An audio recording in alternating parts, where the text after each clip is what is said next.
Mesdames, Messieurs, bonjour à toutes et à tous. Bienvenue au journal. Conférence publique autour de causes et résolution des conflits. La paix en un mot a mobilisé hier nuit des leaders d'opinion, responsables coutumiers et religieux pour des discussions fructueuses en faveur d'un climat apaisé au Burkina. En attendant d'avoir un jour du bitume, la route régionale 11 Fara-Poura-Carrefour bénéficiera de travaux d'entretien périodiques. Ils ont été lancés hier par le ministre des Infrastructures, Eric Wenmanagada Bougouma. L'entretien consistera à reprendre la couche de roulement, à construire des ouvrages de franchissement et à remettre en état les dispositifs de sécurité routière. Coût de l'opération, environ 590 millions de francs CFA. Reportage, Pamadrogo Janzongo, Maïmouna Traoré. Le tronçon Fara-Poura-Carrefour est dans un état désastreux. Conséquence, les commerçants éprouvent des difficultés pour écouler leurs marchandises, les bananes pourrissent sur la route, les malades sont difficilement évacués vers Boromo. Dans la saison pluvieuse, on a trop de pannes sur la voie, mais ce que nous constatons souvent, les nappes d'eau, vraiment ça nous fatigue et puis les embrouillements sur la voie. Au moins il faut 2 heures pour les 30 km. La fin de ce calvaire, c'est dans 8 mois. Les travaux d'entretien périodique de cette route prévoient la réparation des déformations, la construction d'ouvrages d'art, d'assainissement et de protection. Les travaux qui vont être exécutés maintenant constituent déjà une solution pour mettre fin au calvaire que nous avons vécu ce matin. Elle va consister à remettre en état complètement la route. Bien sûr, c'est une solution qui nécessite un entretien courant qui va être également assuré. Et puis, bon, les questions de bitumage, effectivement, qui constituent la solution la plus définitive, elle interviendra au moment opportun. On va travailler nuit et jour pour finir le travail, en tout cas, avant les saisons pluvieuses. On demande simplement le soutien de la population parce que ce n'est pas du tout facile. D'un coût d'environ 590 millions de francs CFA, ces travaux sont financés par le Fonds spécial routier du Burkina, gestion 2016. La conférence annuelle de la Direction générale de l'économie et de la planification se tient aujourd'hui à Ouagadougou, rencontre pour dresser les acquis, mais aussi pour évoquer les perspectives. La conférence se tient autour du thème « Renforcement des capacités des services d'appui de la DGEP ». Les précisions de Roger Kam et de Vincent Kiendrebego.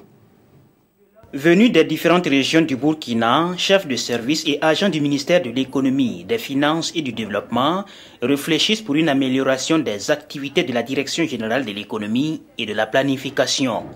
Sur la question, ils portent leurs réflexions sur le thème « Renforcement des capacités des services d'appui de la Direction générale de l'économie et de la planification ». Il s'agit donc à travers de cette conférence de voir quels sont les problèmes auxquels ces structures d'appui confrontées et de voir quelles sont donc les pistes de solution, quels sont les termes qu'on peut trouver pour les permettre d'être renforcés au plan opérationnel pour pouvoir être en tout cas un appui sûr pour l'atteinte des objectifs donc, de la direction générale.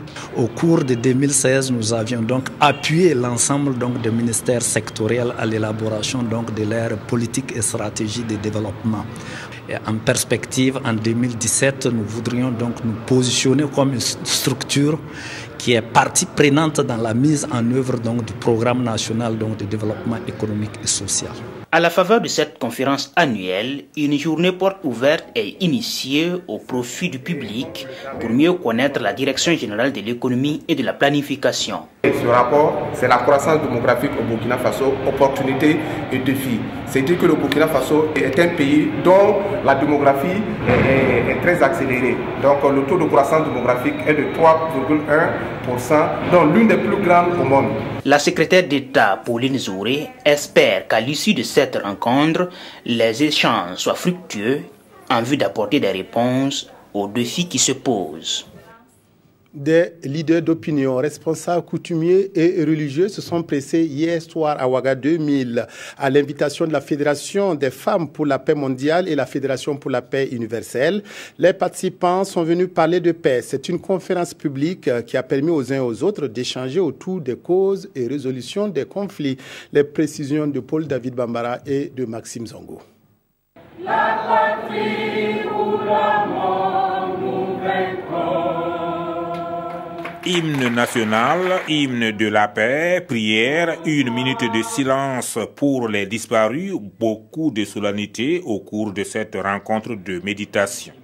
La Fédération des femmes pour la paix mondiale et la Fédération pour la paix universelle, par cette initiative, entendent ainsi apporter leur contribution à la consolidation de la culture de la paix. Si nous voulons avoir une nation de paix, nécessairement, nous devons faire allusion à nous-mêmes d'abord étant qu'individus et voir en nos familles qu'est-ce que nous pouvons arriver à faire pour être de bons exemples, surtout face à nos enfants. C'est à travers une conférence publique sur le thème « Cause et résolution des conflits » que les participants, composés en majorité de responsables coutumiers et religieux, ont diagnostiqué les fondements et les facteurs qui sous-tendent la paix.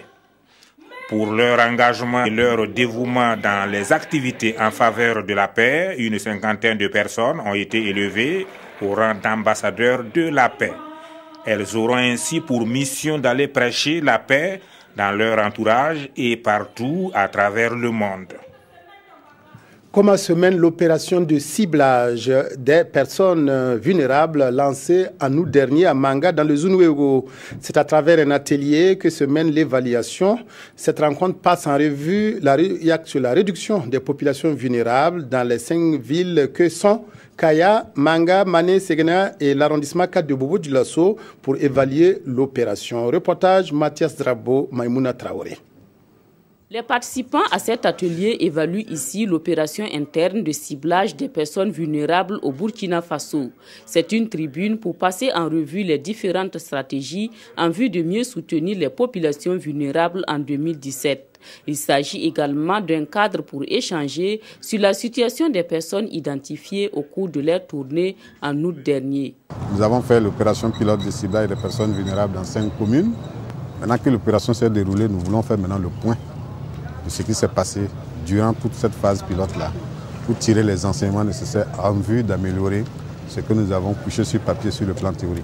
Plusieurs mécanismes sont en vue pour résoudre les catastrophes engendrées par la vulnérabilité des personnes dans ces localités ciblées. Repasser les différentes étapes de la méthodologie, notamment les aspects communication, notamment les aspects sensibilisation des différentes populations sur ce que nous avons fait, les aspects liés à l'enregistrement des ménages, les aspects liés à la validation, les aspects liés à tout ce qui concerne vraiment les différentes étapes de ce processus de méthodologie consensuelle là.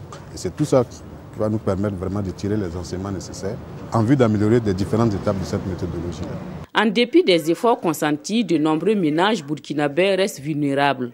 Après l'évaluation, des solutions devraient être trouvées pour atténuer la vulnérabilité de ces populations.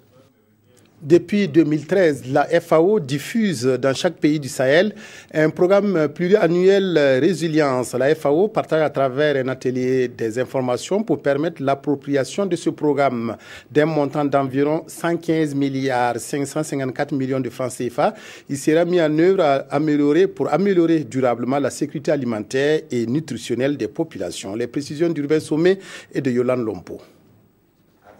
Ils sont directeurs centraux, régionaux, chefs de service ou représentants d'organisations professionnelles agricoles.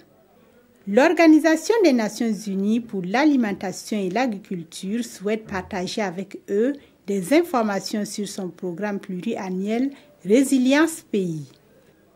Un programme qui doit s'arrimer sur les priorités Résilience Pays identifiées dans le cadre de l'Alliance globale pour la résilience Agir Sahel et Afrique de l'Ouest. Après l'adoption du PNDS et dans le processus d'élaboration du programme national du secteur rural, la FAO, de par son mandat, doit accompagner le gouvernement.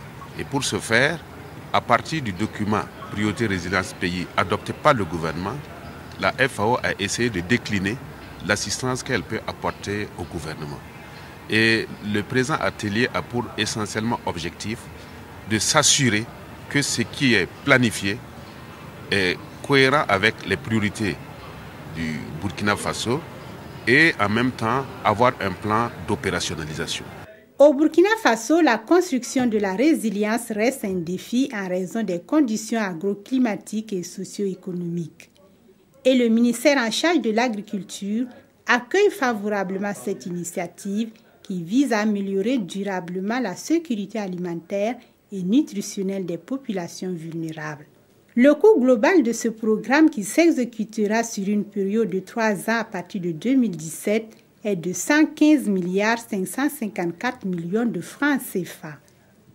La 13e édition du festival d'Ilambou du Goulmou, FESDIG, a tenu cette année encore en haleine les populations de la région de l'Est. Cette manifestation, qui survient à la fin des récoltes, permet de promouvoir la culture gourmou à travers prestations d'artistes, conférences publiques et expositions commerciales.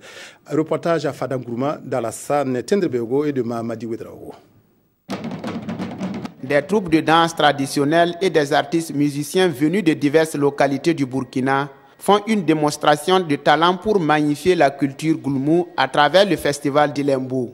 13e du genre, la scène se déroule dans la cité de Niandabli à l'est du pays.